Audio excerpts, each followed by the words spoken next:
gagawin sa araw na ito. Maraming salamat po sa lahat. Amen. Okay. Tayo every morning nag-pray, nagpapasalamat. Then every time we eat, tayo ay nagdadasal pa rin. Di ba? Every time we eat, right? Tapos, meron po tayong tinatawag na intercession. Kapag may problema po tayo, ipipit lang po natin ang ating mga mata at ipag-pray po natin yun. Kung ano man po ang desire ng puso ninyo. Tapos po, syempre, sa gabi po ay nagdadasal po tayo. Kahit saan tayo magpunta, natin po tayo dapat nagdadasal at magpasalamat sa Panginoon.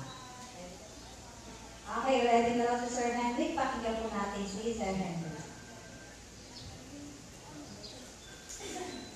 So, magandang umaga po sa inyo lahat ulit. Ako nga po si Hendrik Joseph C. Magandang dito para mas Hendrik. So, ang topic po natin today is all about fire prevention and safety awareness po. So, sa inyo pong lahat, madalas po nakakakita po tayo ng mga sunog. Pumasok po ba sa isipan nyo kung paano po ba nagsisimula ang sunog? Paano po ba nagkakaroon ng apoy? Paano po ba, ano po ba ang mga sanhi? At posible yung nangyari pag nagkaroon po ng sunog. So ngayon po, itatalakay ko po sa inyo, ano po yung tunay na definition ng sunog at ano po ang kahulugan nito at mga klasifikasyon ng apoy. So, simulan po natin. Ang una ko pong tanong sa inyo, what is fire? May idea po ba kayo kung ano po yung fire or apoy? Fire po. F-I-R-E, fire po. So, madalas po ang pumapasok po sa isipan po natin pagtungkol po sa fire ay apoy, mainit, nakakasunog, pwede po tayo mapasok.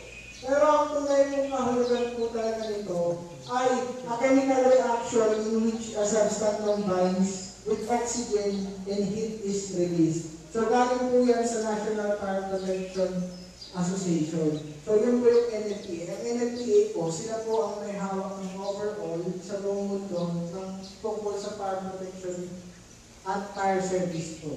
So, ang isa pa pong definition is a combustion or burning in which substance combined chemically with oxygen from the air and typically give out bright light and heat and smoke. So, i-check ko po para po mas maintindihan po ninyo. Ang isa pong apoy ay hindi po mabubuo ng walang tatlong elemento.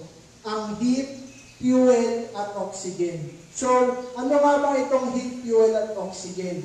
Pwede po natin ma-eliminate ang isang apoy o papatay ang apoy sa pamamagitan ng pagtanggal ng isa sa mga tatlong elemento. So, bigyan ko po muna kayo ng sample ng oxygen. Ang oxygen po natin, ito po yung araw-araw na nilalanghap po natin. Yun po yung hinihinga po natin. So, yung O2 oxygen po yan. So, ang oxygen normally, ang 21% concentration sa air. So, dito po sa paligid po natin, normally 21% concentration po siya. Then, meron naman po tayong tinatawag na heat. Ano po ba yung heat? Ito po yung source ng pagkakaroon ng sunog tulad po ng mga sak sa araw, hot surfaces, sparks, friction of electrical energy at iba pa. Kung meron naman po tayong tinatawag ng fuel. Itong fuel, ito yung mga bagay na pwedeng masunog. Ito yung mga bagay na pwedeng pagmulan. So, pag sinabing fuel, hindi lang siya gasolina. Ang fuel, ibig sabihin bagay. So, pwede itong solid, pwede itong liquid, pwede itong gas. So, ang solid, ito yung mga wood, paper, cloth. Ang liquid naman ito yung mga gasolina, paints, mga